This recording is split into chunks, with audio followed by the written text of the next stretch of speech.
Guys, welcome to another question and answer. Here we are again. Sorry about last week. I just wanted to announce first thing is 16,000 subscribers. Thanks to you guys. Thank you very much. Keep them coming. You know, we'll shoot for 17. Of course, the big one is the 20 because I think, what do they do? Give you a T-shirt or something, Patrick? YouTube? No, something like that. Nothing. That's all 100,000. 100,000, you get a T-shirt. No, you get a plaque. Well, we're a long way off from that. So we're going to raise that, but also I wanted to give you guys a preview of a piece. We're going to do occasionally we do a Treasures of Upholstery. We've done, can you shut that off, unplug that, Patrick? Just unplug it. Good start. Just unplug it. The compressor went off just when we were talking about. We've done things like the John Belushi sofa we've taken apart, which was kind of fun. We didn't find anything in that, which surprised me, but that's probably the fun part of it, that we didn't find anything. And also, didn't we do another antique sofa that we had high hopes for, Patrick, because the fabric was the original fabric? We found a candy wrapper in that, which was interesting because somebody, at first I didn't think it meant anything, but then somebody said, hey, that candy wrapper, they saw that episode. They said that brought back a lot of memories, and we've talked about that, the candy wrapper. But coming into the shop, or it's already at the shop, is H.R. Haldeman's Love Seat from the 70s, you guys. So I'm not going to get real political. You guys know me. You probably don't even know what my political background or persuasions might be. And I'm going to keep it kind of light in this, probably out of respect for the family too. But we have it in-house, and we're going to be taking that apart to see what we're going to find. Just a little background, if you don't know who H.R. Haldeman, he was the chief of staff of the Nixon administration. And he was involved in a way in Watergate, and also the big smoking gun, which would be the 18 and a half minutes of the missing tape, which I believe, some people believe, was erased. That was an erased missing tape, 18 and a half.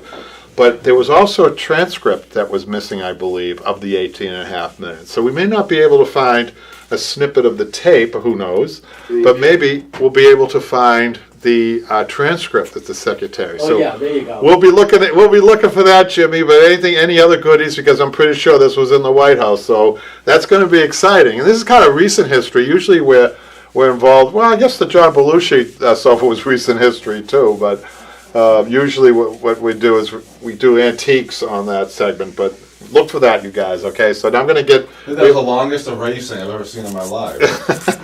Oh, there you go. 18 and a half minutes of erasing. Yeah, I think it took 18 and a half minutes to erase that. 18 and a half. Do you got the transcript, Jimmy? Yeah. Actually, I'll jump in. Let me know when you want to get tired. That was funny. I hope you guys appreciate the humor, too. We try to add humor. By the way, Jimmy is here. Jimmy is our official seat filler in the audience. That means that when somebody gets up... Is that another unpaid position? You guys are coming up with these titles like left and right. That's that way that when somebody gets up from their seat, Jimmy is quick to fill in the seat so that it looks like we have a full audience. Thank you, Jimmy. You're saying that audience. I'm going to get right to it. Patrick tells me I'm very busy. There's a lot of questions, a lot of comments on YouTube, so we're going to get right to it, Jimmy. And then we're going to have Jimmy come up. Very exciting day in Jimmy's life because he did a channel back, not the whole thing, but he sewed it. So we're going to show you about that in a little while, and Jimmy's all excited about that. So our first comment, and by the way, this is a comments, you guys, that takes priority over what I'm reading here, which are comments that are on the YouTube over the 2 weeks that we've not been here. So Patrick is ready to take those. The first one is from Steven. It's about the Upholstery Show Live. He said, I subscribed. I dislike the notifications and have most turned off. I go to my subscription list to choose new and old videos to watch when I have time to pay attention. On ply grip stuff, I hated it. Maybe it's the other brand, but your video made it look worthwhile. I am drawn to the vintage pre-World War II methods, but I watch your teaching for the modern, get it done, make it good, wide diversity of material and the skill those materials need. Thank you for sharing your skills and experience. Well, thank you, Steve, for those comments. I really like that. And, we don't always have, we don't always hit the, hit the tone with some people, like, that's fine too. We'd like to, maybe that will help us improve, Jimmy, A lot of bad negative comments on Jimmy. No, I'm just kidding. Jimmy gets most of the good comments, I notice. I know how to control myself, unlike you. He's got a very good fan base, including a couple of dogs in the neighborhood. I don't see anything here in this lovely town. Well, yeah, don't worry, they're coming. We got a dog pound around the corner. A lot of fans there. Anyhow, sound before light, comments on the Upholstery Show live. Oh my goodness, I second the request for a video on how to hand sew a horsehair edge roll. I'm going to be doing that soon. Well, this is the next best thing. I'm going to show you how to hand stitch two together like so. And the reason we're doing that is to show you how to gain height on a front edge. And Diana also has asked about this, and we'll get to that. She asked she came in to pick up an order that she had at the shop, and she requested it. So I hope she's watching. Is she watching, Patrick? Or sure. She can watch, and she can watch it any time, I guess. Gabriel on ply grip. I assume this fabric was best to use a two-prong ply grip. How do you choose between 2 and 3? That's a very good question. I never use the 3 because the 3 is what we call, it's called a curvies, and it's very heavy, Jimmy. It's not very easy to work. Even I have trouble with that. It's too hard to work. The ply grip, the two-prong ply grip, will work with any fabric. So the 3 would be what for The heavier 3, some material? people think that the 3-prong they can use it better on leather and faux leathers and heavier materials. Okay. Perhaps that's true, but I don't like it to use it. I use the 2-prong all the time. I think especially for beginners, it's really hard material to work, and we just had that comment from that other guy that stated that he may have been using the 3-prong. That's why he had a negative reaction to it. But check it out, you guys. Always go with the ply grip. Okay, Janine, one of our first and all-time favorites, Janine. She never lets us down with good comments. This is about the Upholstery Show live. Kind of a double comment because Randy also chimed in. Yeah, and we're not going to be able to do that. We got too much business to do those quotes, but she likes the quote part of it, and I will just read it. Yes, please keep this quote segment. It's very helpful. I might be able to, if I have time on the phone, Patrick, to do it. We'll see. Well, Michaela isn't here. She's the one that... Yeah, Michaela's that we're working out a segment with Michaela where her and I do it. So yes, please keep the quote segment. It's very helpful. On the bolster cushions, I agree with Randy. To 45-degree miter the foam. I asked last week about, for those that don't know, what the best way to marry two pieces of wedged pieces of foam together at a corner. And she's saying you could then either cover each of the two bolster sides separately, or what I would do is sew the two sides together at the miter joint and use a single piping down the miter for looks to match the single piping around the other seams I presume you're doing if you are upholstering the base cushions. So Randy says, my thoughts exactly. She's agreeing with Janine. Also, this way no one sits on the crack between the cushions. I know my foam supplier would cut the bolsters and miter the corners. There you go. So let's just go to the next one. Thank you, guys. Another one from Randy, deconstruction of a dining room chair. He says, I know this is an older video. I do have one question. When you are reusing foam, like you are for this client, do you steam the foam to attempt to get it back to the original shape, or do you just reinstall it as is? So the answer to that is, in the old days, we used to have this old steamer that had the water on the bed, and the hose came up. You see a lot of these, I think, in tailor shops more. But an upholstery one was the hose was thicker, it carried more water, and more steam came out. And that's what we used to use for foam. Yes, we used to do that, but it was used on older type foam that would react and respond better to that. Not a good grade foam, in other words. So with the newer foam, believe it or not, you guys, the newer foam really maintains its shape. It really does a good job at maintaining its shape. And I don't know if steam would work on the newer foam. I would have to guess that it wouldn't, because it can't penetrate. But you could try it. It wouldn't hurt to try it if you've come across. What I mean by the newer foam would be the high density weighted foam. You see the little sand particles, a little particle in there, and it's also treated with fire preventive material. So I would be careful to steam newer foam. I guess that's the bottom line. Older foam, yes, can even use an iron on older foam to get it back into shape, if it hasn't disintegrated. What I find is older foam will start to, like latex, not as bad as latex, will start to get that little crusty look to it and powdery look even on the old foam. So it's at some point you need to throw it away and start new. Okay, 2 questions. When you replace the welt, did you use single or double welt on this? So sometimes we don't finish pieces. I think that we use double piping, if I recall, on that one. A lot of times if it had single piping, it was recessed into the frame of the chair to put your, there's like a groove that's put in there for your single piping. Sometimes it's impossible to reuse that groove, so double piping is the solution to that. And Frida, in the DIY Upholstering a Sofa Part 2, Measuring and Cutting, it's also that's starting to get to be an older video too, Patrick. Mm-hmm. Frida says, what is railroaded fabric? Railroading fabric is that you're taking your fabric and running it sideways rather than the 54 inches it usually comes off. That's what railroading is.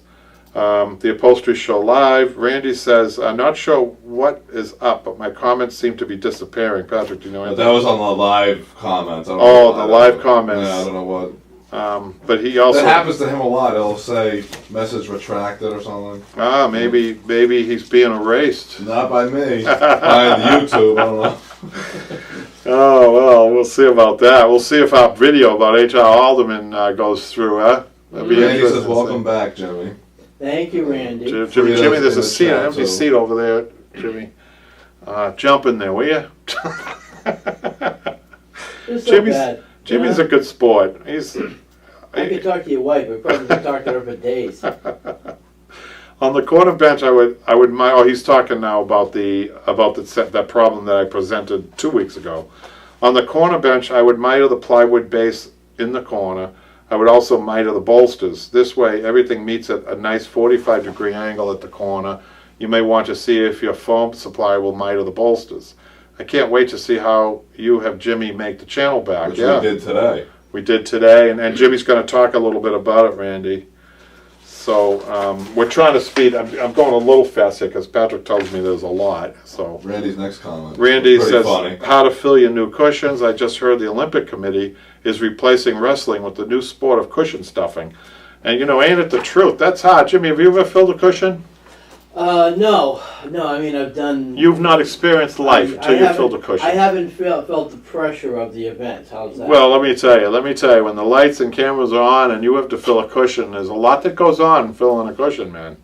You'd be surprised. Are we talking foam? Are we talking goose down? It doesn't matter, whatever. Foam, goose down. Goose down's a little goose easier down. to fill. Well, you know what though? You still gotta make it right. You gotta make it the shape there. There's a technique. Right? It's a technique, Jimmy. Well, I think we should have a goal fund for the next pillow stuffing Olympic team. Maybe we will. Okay. Maybe we'll be like the Jamaican toboggan team. Yeah. Coming from nowhere to make it to the Olympics was something for them, wasn't it? Yeah. Especially since they had no snow to practice on. I know. How the hell do you do that? It would be like us not having cushions to stuff and then just going to the Olympics we can ad-lib anyway. We're drifting a little bit. We do it every week at this time. So. Do they have an Olympic event for drifting?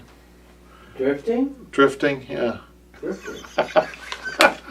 Drifting conversation. Yeah. And then, Patrick knew what I meant. Let's bring him. Yeah, but thank God Patrick will be gone here in a couple of months. So. Oh, what happens when he leaves? Oh man. Yeah, I know. Yeah. So Frida has another comment. Frida has another comment. Hey everyone, no questions and answer today. Oh, that's you saying that, Patrick. And Frida. Is that on there? Yeah. Yeah, hi everyone. No question and answer today. Unfortunately, due to jury duty. See everyone next. Yeah, I had jury duty. Well, nothing interesting. I should tell you. When you want to talk about it, Pat? What happened? Yeah, I sat in a room for 5 hours and then left. But you got to meet the judge, right? No, didn't even get to meet him. The judge didn't come in and talk to you? In the very beginning. I don't know which case he was for, but it wasn't... it's going to give you some advice. You could have sung the song that was sung by a very famous comedian in the 70s. It goes something like this. Here come the judge. Here come the judge. Oh, my God. Do you remember that, Jimmy? Yes, I'm that old, okay? Thank you very much. And if Patrick did that, he wouldn't be in this. Well, see, that's if Patrick knew that, and we go to YouTube and look for that famous comedian. To see what happened. I thought it was great. I thought it was funny. Oh, he was funny. What's his name? Flip Wilson. Flip Wilson. That's a name from the past. Yeah, Wow. blast from the past, man. You know, about 90% of the people watching probably don't know who Flip Wilson is. That's all right. They're gonna Google it by the time the show is over, and they're gonna say Jimmy's really old. I usually say graveyard old. How to upholster 1860 chair, part 5, measuring and applying fabric. I love your videos. I can't stop watching. I have a chair I got for free, and I've already started removing the old upholstery, and I've discovered that there is horsehair natural cotting batting. The chair looks very old, and I would love your opinion. Well, I think you want to try to keep as many of those components as you possibly can. Maybe with the exception of the cotton. You could replace the cotton, but the horsehair, if this is a piece that doesn't have bugs and you know the history and hasn't been exposed to a lot of moisture, things like that, you can reuse the horsehair as it is, or you can clean it. And Jimmy, you've ever cleaned horsehair? You've cleaned coconut fiber, I know. Well, actually, the very first project I did was horsehair, and I was told by your assistant at the time. Tell us how to do it. Light detergent, wash it, dry it. But how do you wash it? You just don't throw it into the washing machine like Put that. it into a pillowcase. Pillowcase. Make sure Tie you it just up make nice sure and you tie it secure. really tight. Yes, you don't want anything getting away. Yeah, because you don't want any horsehair getting into your road. What do they call that thing that goes around? Rotary? No, I know that's not it. No, that's Buffer? okay. You Something. don't obviously watch the. Never mind. You don't want it to get caught in the washing machine. And then Yes, that's how she told me to clean it. and then you dry it. Yes, and then you thoroughly have- dry it. I mean, you can't leave it out in the sun, but make sure it's a warm day when you're going to do this Yeah. and spread it out. And then you pick it. You repick it, You and repick it, yes, and then you end up putting it together, and Mhm. you make it what it is. So one of our online classes, Patrick, I'm not sure if you can remember which one, we show how to do that, don't we? Was it one of Michelle's classes where she used horsehair? She reused the horsehair? The chair that she painted? I think so. Yeah. I think so. So you can check that out in the online classes. Jimmy's going to talk a little bit about his chair and what the difference between online classes and YouTube videos are, and we talked a lot about it. We got one negative we got a lot of positive comments 3 weeks ago on the ply grip video that I did, and one negative one saying that finally after 14 minutes you moved and I could see what you were doing. Who I was think that? somebody, and so other people liked it. We'll hunt her. We'll hunt that person down. No, it's okay. I keep saying it's okay, the negative comments. But the point is, we pay a little bit more attention to camera angles on the online classes because we know people are paying for them, right? Well, in that person's defense, you want to see how the lesson starts. Right, and I think we were in front of the camera, weren't we, Jimmy? Oh, I was. A little bit, yeah. I'm trying to put a little blame on you. I wasn't here. You weren't even here. Yeah, I wasn't even in the same zip code. You guys are still blaming me. God almighty. No wonder why I have to see therapy every 2 weeks. Okay, and then we got another comment. Is there a way I could send you a photo? Of course. If you want to send us a photo, Patrick, what's the best way to send a photo? Through The Broadway Upholstery School Facebook forum. There you go. Yeah. Best way is Well, the forum. sometimes too, it's nice to get some outside opinions and what people think. So yes, I think it's great. Jimmy, you're a little bit behind the. We're 3 steps ahead of you there. What were you talking about? I was ordering dinner. I'm just teasing you. Yeah. Uh, Wait till I talk to your wife, man. How to convert caning to upholstery. This is interesting. What can I use in place of a webbing stretcher? And you guys, we have a kit. We're a little disappointed in that kit, Patrick. We haven't sold too many of those. I thought that those would be flying out the door. Maybe too specific, or I don't know. I think there might be too much, but there's so much information on there. And one of them is I show people how to use a pair of pliers as a replacement for a webbing stretcher. So I'm fully aware that there are people out there who can't afford the tools. So I try to replace the tools with anything, and I think we advertise that as that you can use anything in the kitchen drawer, any tool that you have in there, a pair of scissors, you have a screwdriver, probably most people have a hammer, most people have a pair of pliers, etc., and all things like that. and I applied it to how to use those with that kit. We also show, how to do it with the pneumatic staple gun and all the good the good equipment. But I think it's important to show both ways. I think some people out there, we all can't. Well, you improvise. Yeah, right. So we have a lot of do-it-yourselfs, a lot of fix. A lot of people who probably go on one time on the. I know I do that. One time you're looking for some information and that's it, right? Mm-hmm. So they're not going to want to buy a huge amount of supplies. We know that. So Shah also says, I don't have one of those stretching things, which is the webbing stretcher. So she can use, or he could use a pair of pliers, but there's a technique to it. So quickly, it's like you fold one side of the webbing up and tack it, do the 9 6-ounce tacks, take your pair of pliers, stretch one end, and you can kind of twist the pliers to make sure you get a good stretch. And then you definitely need a magnetic hammer because you're working alone, most people are. If they have a helper, that would be great, but one person would have to stretch. The other person, if you don't have a magnetic hammer, would have to put the tack in. And then you go to the next one, stretch next area of the webbing, stretch it, stretch it, tack it 4 times, cut it an inch away, set those tacks, cut it an inch away, and then fold it again and get 5 more tacks in. Right. That's almost as good as a webbing stretcher. Almost as good as a webbing stretcher. Yeah, just to make sure that it's very taut. It's very tight. Tight is drum tight is what you need. Yes. Yeah. So be a little bit hard on. And then Patrick has a picture of the DIY how to pad a cane dining room chair up there. She's commenting on that one. Okay, and then we go to this is a very popular one, fixing a popped button for free. And then David is asking, would strong fishing line work in place of string and tufting repair? So Jimmy, are you a fisherman? No, but it's nylon. There are different gauges, I think, of. Well, I think the most important thing is, I'm about to say either yes or no to him based on, can you get a knot in a fishing line? Yeah. So then he can use it because it's strong.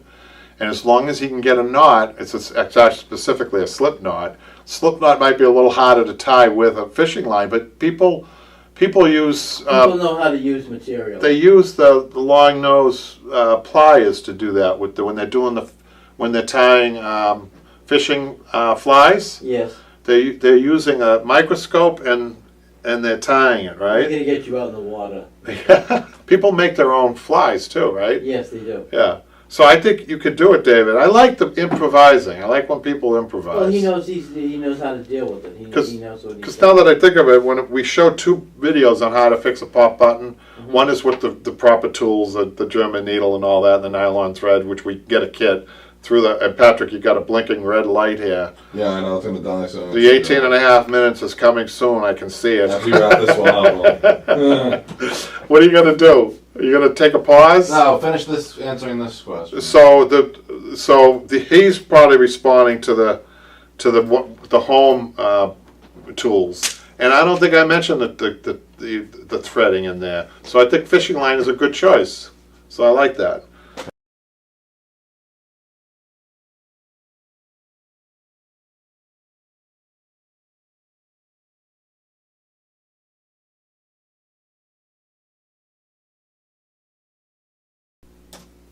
So thank you for the IT guy, Patrick, fixing that problem. And is Michaela watching, by the way, Patrick? Probably not. Michaela's at another location, you guys. She's at home, and hopefully she's watching. Waiting for Patrick to come home to make her a nice, chicken masala tonight, Chicken parm. Wow. Wow. Do it yourself. Did you bother to ask Dad, maybe Mom to come over? Probably not. Jimmy's getting personal. Well, I gotta bust his balls too once in a while. We're going to have to do an 18 and a half Now I'm minute. hungry, that's the problem. DIY, how to upholster a final sofa final step, upholstering a sofa final step skirt. Janine, another Janine? Janelle, she says, you are the best. You are a good teacher. Thank you. And so she gets $5. You send that $5 out to her right away, Pat. Actually, we'll hand deliver it. I have nothing to do this afternoon. We do accept bribes. So Claire, who just bought our yearly membership from France. Oh, France. is she Yes. on? Yes. Oh. Almost every chair I picked up is horsehair here, and they all have hundreds of decorative nails. I have to admit, I'll be keeping as much horsehair intact as possible. Oh, good. Well, thank you, Claire, and we hope that you have a short recovery, and we're glad that you really bought that, and we always like our friends overseas. We have friends in... Lots to look forward to for Good, the online classes coming up. good. Yeah, I hope she enjoys them. And we have one of the stars that she's watching now, Patrick. One of the stars on the online classes in our vast studio audience. Jimmy is a man of many hats. He's our administrator on Facebook. He's our seat filler here in the audience section. What else do you do, Jimmy? You do some. I'm looking for that first dinner invite to your house, you cheap. He's always asking for a raise, and we always have a pair of platform shoes for him at the end of every class. Yeah. Oh, I love my own jokes. Anyhow, Anna says, how to convert caning to upholstery. Are you able to do this from the upholstery to caning? Nobody's ever asked that question before. I suppose you could do it, but it would be hard. What's that? She's asking, can you take an upholstered seat and turn it into a cane seat? Yes.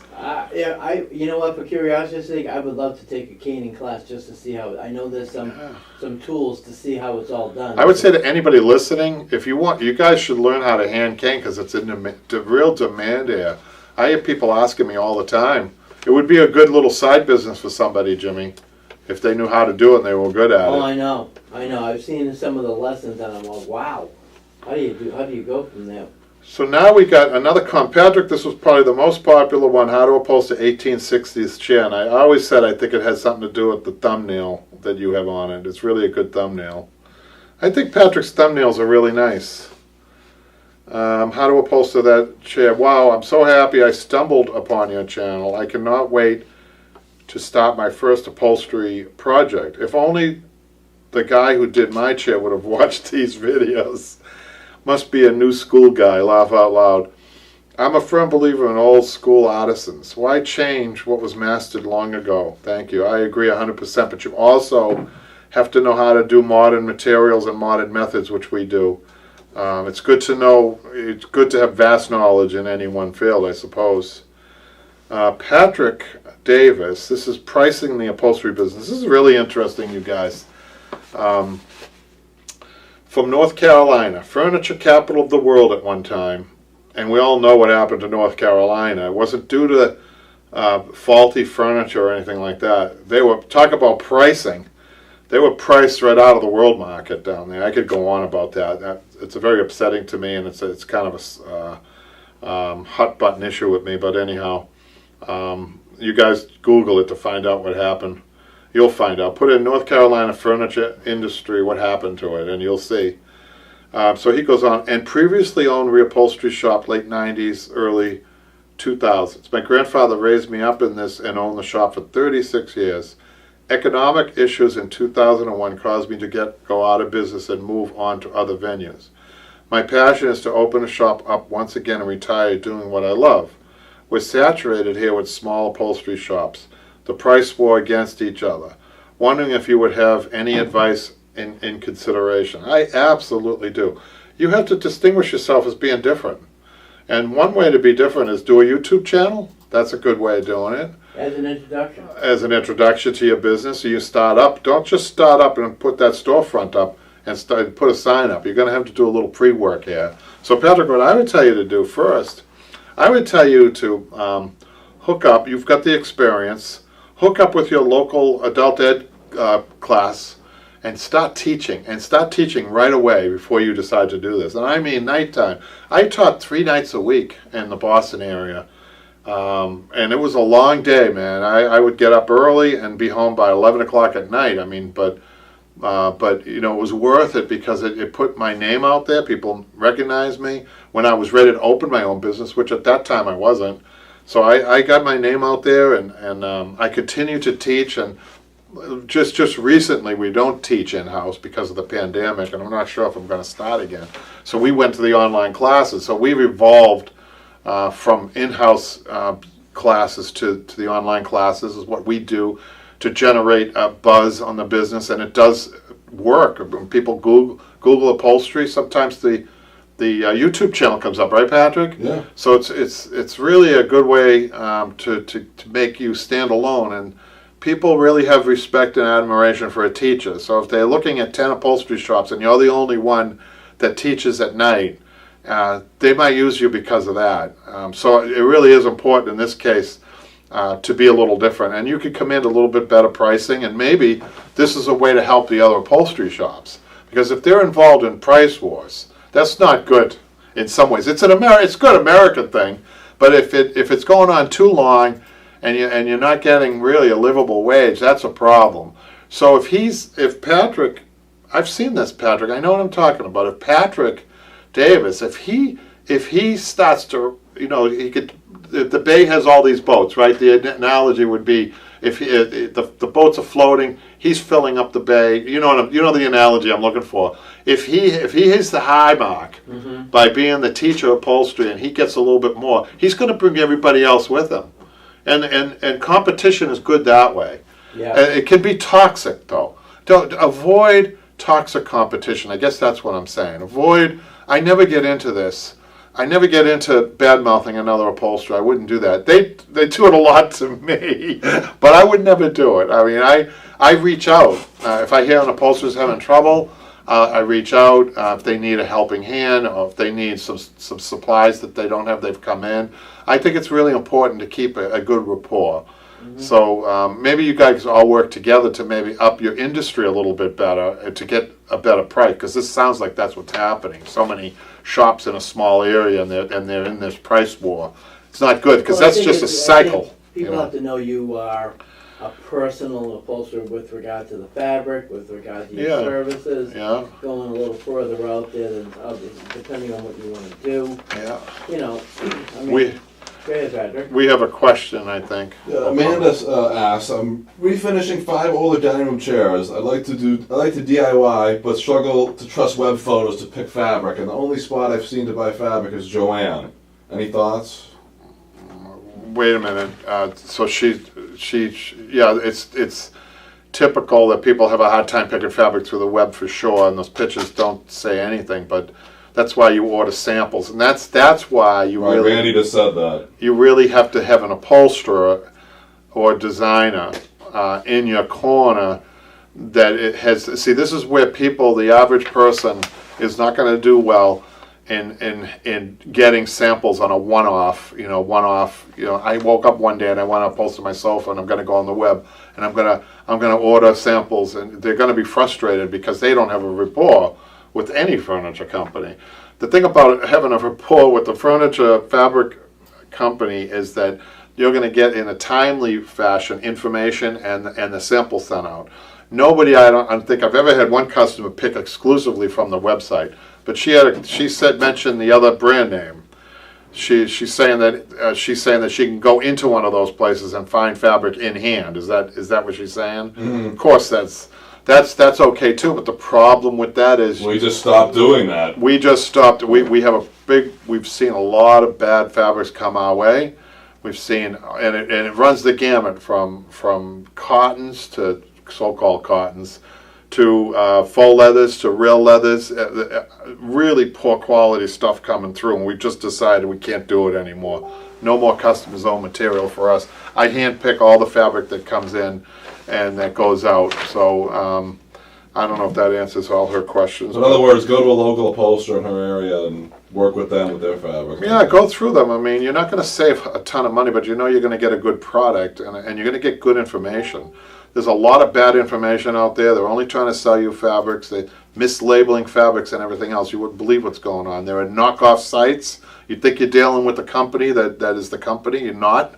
So the fabrics are knockoff fabrics, which are not as good as the original fabrics. There's a lot of deception going on out there, you guys. So be careful. So getting back to Patrick, the pricing in the upholstery business. That video I think got a lot of attention too, Patrick. But good luck to Patrick. I think I would encourage him. I would encourage him to go out and do this, to do that classes, to be a little different, and whatever you do, being different. Being different is the key to get yourself some attention first before you open the shop. Anyhow, So the next one's from Debbie, how to convert canning to upholstery. So glad I found this. I have a little chair that desperately needs a seat, so now I can give it a go. Thank you for the lesson.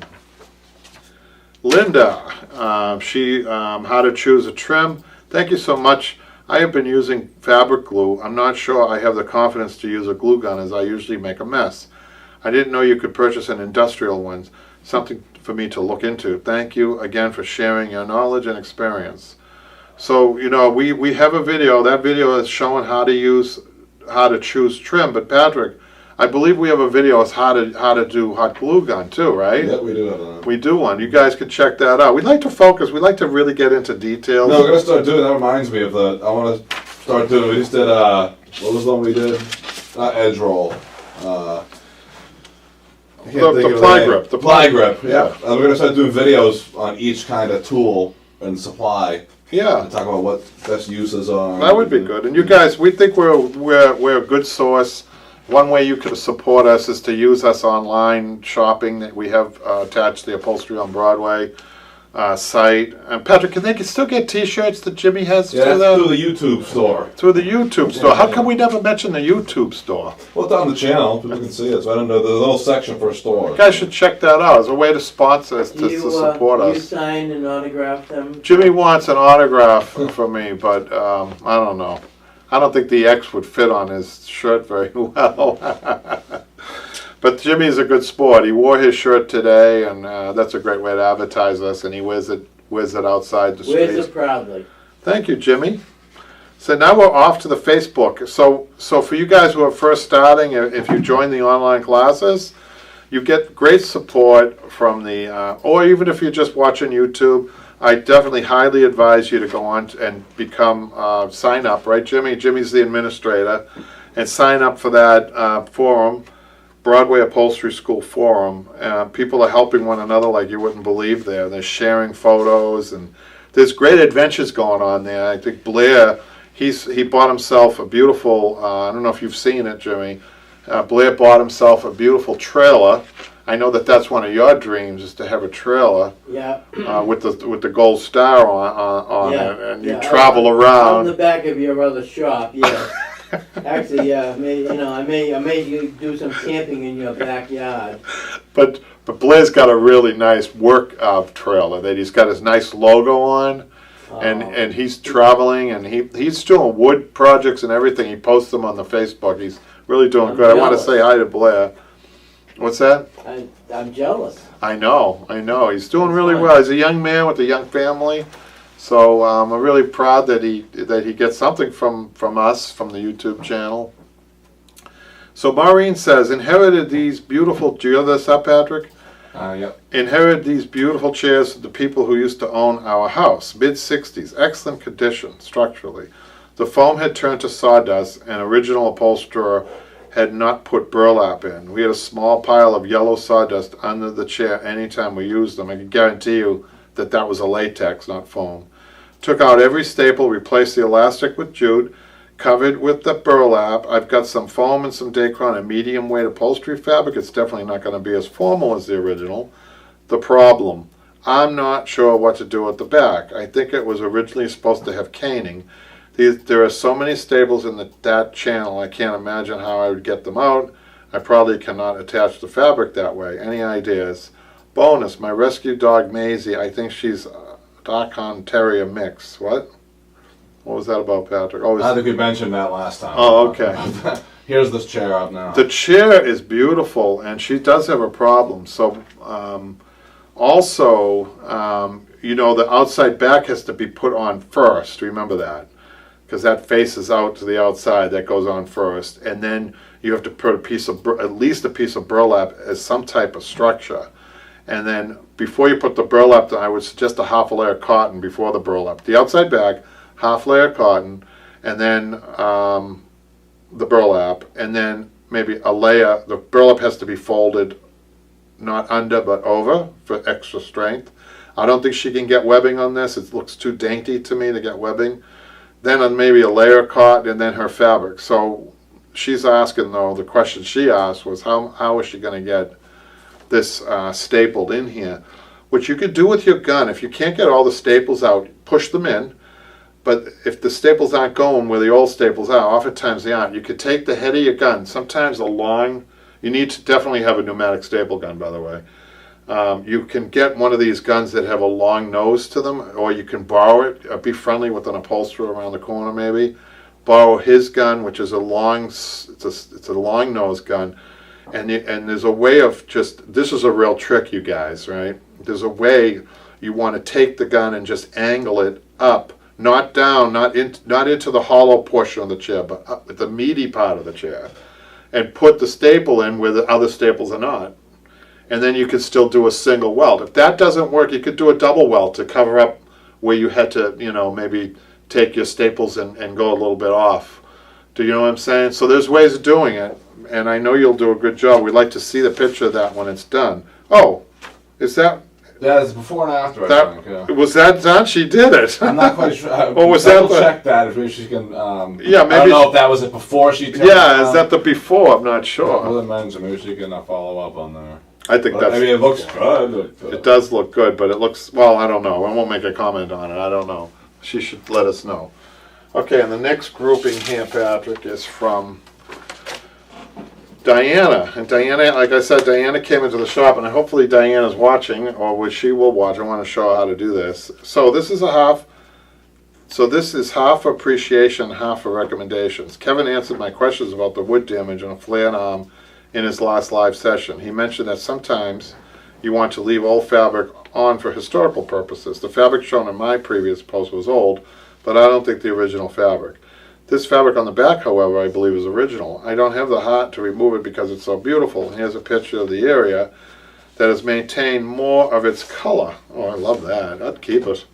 I'm curious what to do with it now. The back is crunchy. Well, I didn't read that part. So I think this means there is hay underneath, or latex that's falling apart. I'm restoring this piece as a personal project. I'm not an upholsterer, so my primary objective is to have a functional piece of furniture with updated materials as needed, but I also want to honor the settee's history.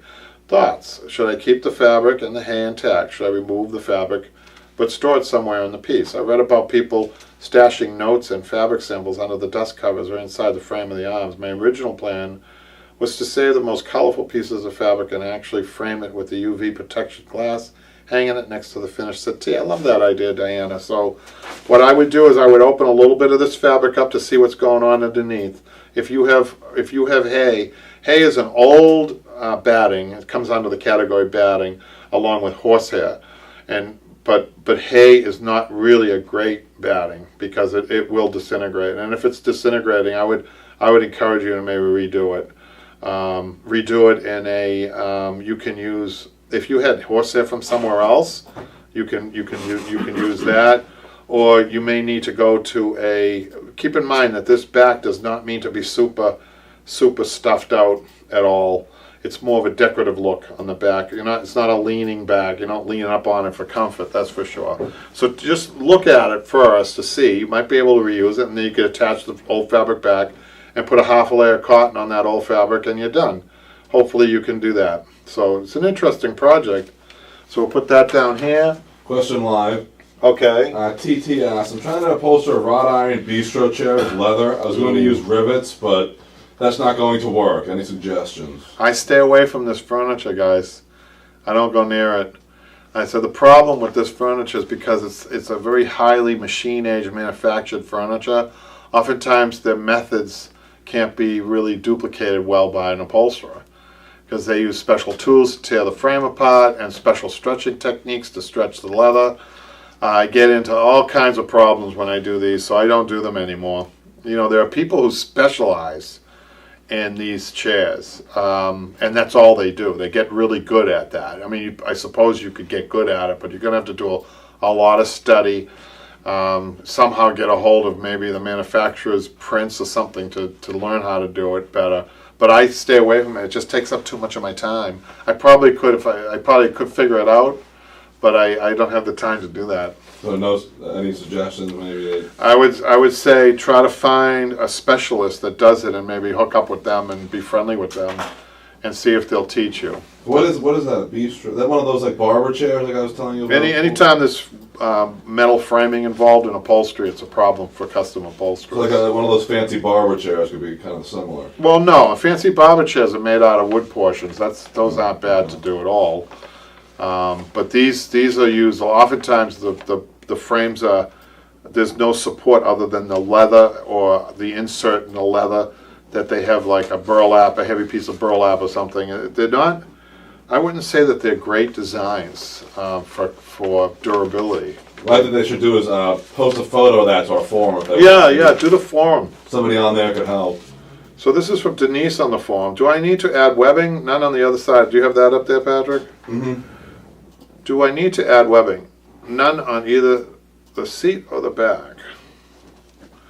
Well, all I can really make out really well is oh, I see.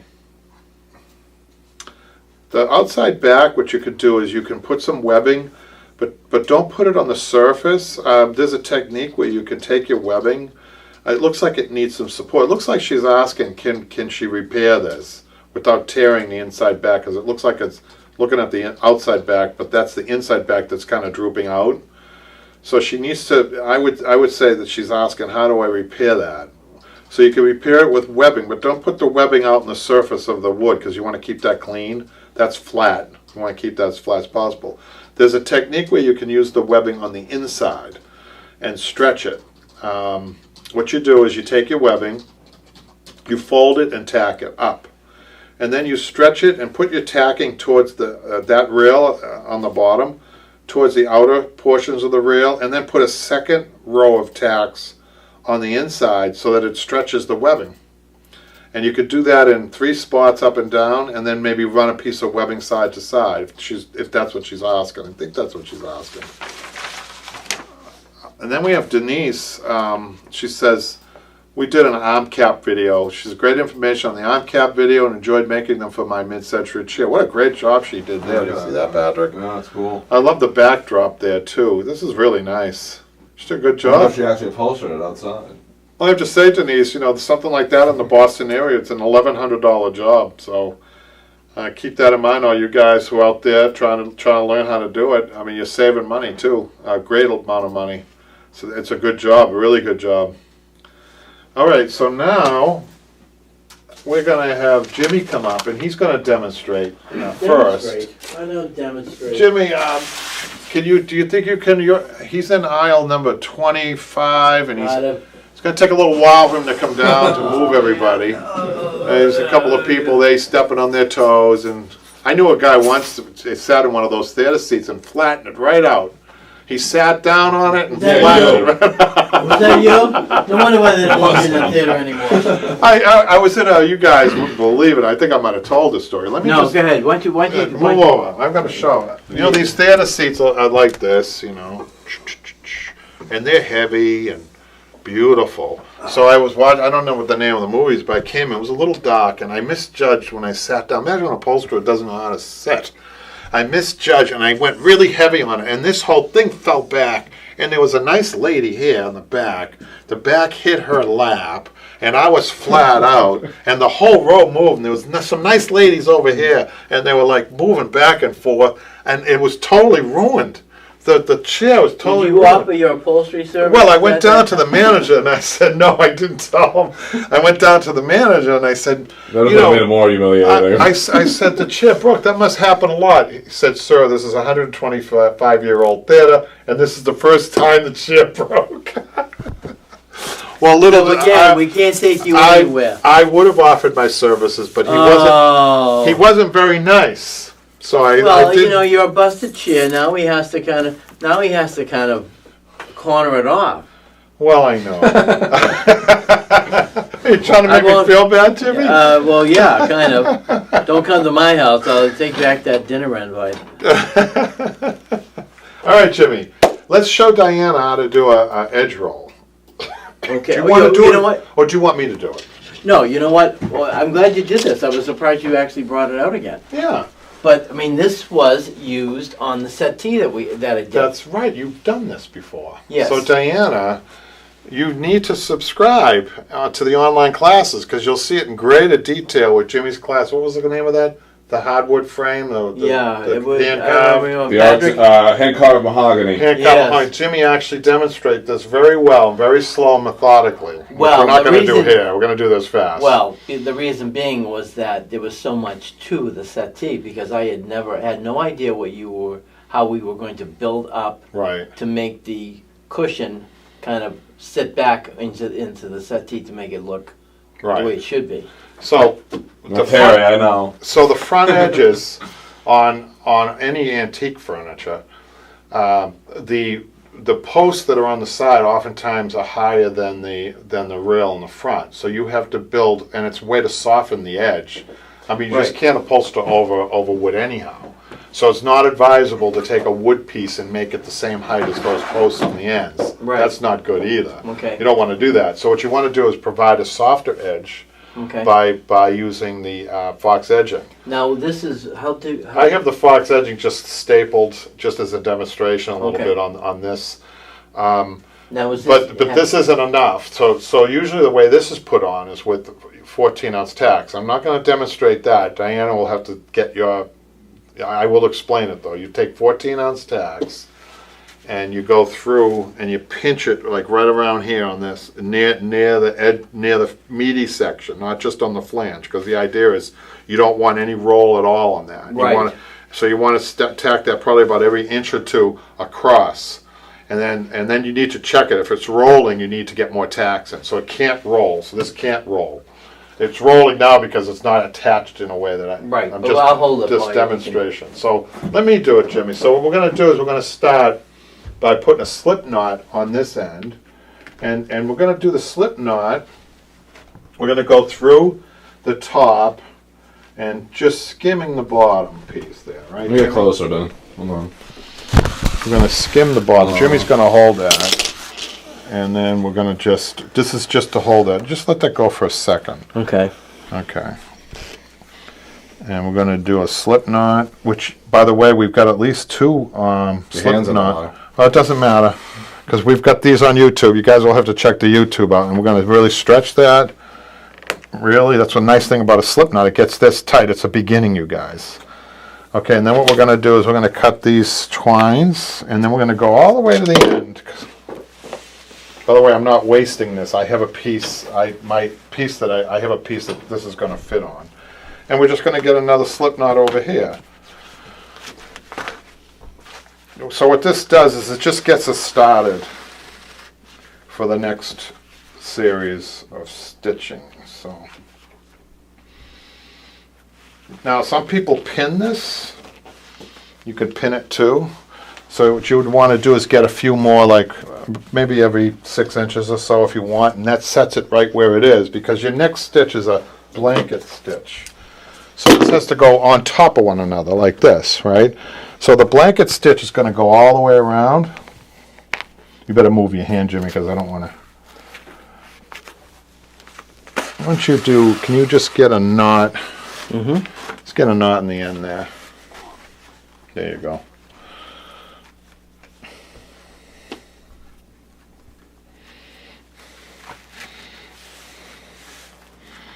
Okay, and this is what I'm going to show people. It's the blanket stitch. So you're going to go all the way over. Now, what a blanket stitch is, you're intentionally going through the loop, whereas a lot of times on most stitches you don't want to do that. But on a blanket stitch, you want to do that. So that's what gets that tight. And you guys have taken antique furniture apart. You've seen these stitches. And this is how to do it. Okay, and so on, all the way down the end. Okay, and then what you do is you check, once this is going to be secured, then you check to see if there's any roll on this one. Okay. So remember, Jimmy, how many blanket stitches did you do on yours? Oh God. I mean, rows of blanket I stitches. don't even. I think you did 3. Did I? I think you did. You did the slip knots. Mhm. Then you did one, and then you went in between and did another one. Yeah, because I mean, we got it really. You got it really tight. Oh my God! I couldn't believe how firm. I had no idea how when you put it on top of one another. I said, "What is he doing?" And when then again, showing how you're going to kind of stack it up to make sure how That taut- whole exercise of putting it on top of one another is to bring it to the height of the post that's over here. Okay, You have to bring it to the height of that post. all the time. Yeah, I Okay. mean, it's all about transitions, right? Okay. And also to soften the edge. Right, you can't leave that wood is hard and Right. it wears the fabric, it wears the Right. furniture. Now, the only time I would add wood, sometimes if you have a lot, you have like 6 inches to get to that post, even with that post. So this would That be- wouldn't do it. So the only time I would say you can use a wood additive is when you have all that to make up, because what you don't want is 3 of these on top of one another. Ooh. 2 is the limit. Okay. 2's the limit, because then you start having a little bit of rolling action. Well, then you'd have to reinforce the second Right. row with the third row, and That's how right. would you do that with That's right. nothing to really hold it? So thank you for helping me there. Now I want to talk about. Do I get the check? Well, it's in the mail. The check's in the mail, Jimmy. Again? There's always- Why don't you stand? You know, you're gonna put a stamp on it. You guys use stamps in this part of the world? So, Jimmy, you want to talk about? Why don't you show your channel back that you stitched today? Well, I'll show it, and you can explain it. How's that? Because this is what we did. Show the front and the back. This is the front of the channel back that we did today, and this is obviously the back. So, finally, you guys have been asking probably for 10 years. Some people on YouTube, when are we going to do a channel back? We finally did it. It's on the online classes. And you guys should check it out. What are you going to say, Jimmy? Well, explain the how this is all kind of meshed together, I think is the word I want to It was a use. big process, wasn't it? I mean, I hadn't done this in about 7-8 years. Yeah. I had completely forgotten how this was done. well, this is one of the problems with some of the seldom pieces that we do that you just lose. You do lose memory on some. I was things. totally flabbergasted when Yeah. we started doing it this way. I had no idea it was done this Some way. people have said, "Why did Jimmy pick a stripe? Is that the best fabric to pick?" Well, you're doing this for somebody else. Somebody else. Yes, picked the I'm doing fabric. this with someone else, and that's Yeah. what they decided on. And I said, okay. Yeah. I So- really wasn't sure on the stripes, but also the pattern itself, because I said, will this work? Anything would work. And here's an upholstery. Well, why don't we bring the chair over? See, we haven't done this yet. Let's bring the chair over. Okay. Let's get rid of all this stuff. So Jimmy has a seat upholstered. I think it might be interesting. It's okay. I think it might be interesting to show the chair. Can we bring the chair over here, Patrick? Why don't you, put that up there. Line it up to the stripe on the seat.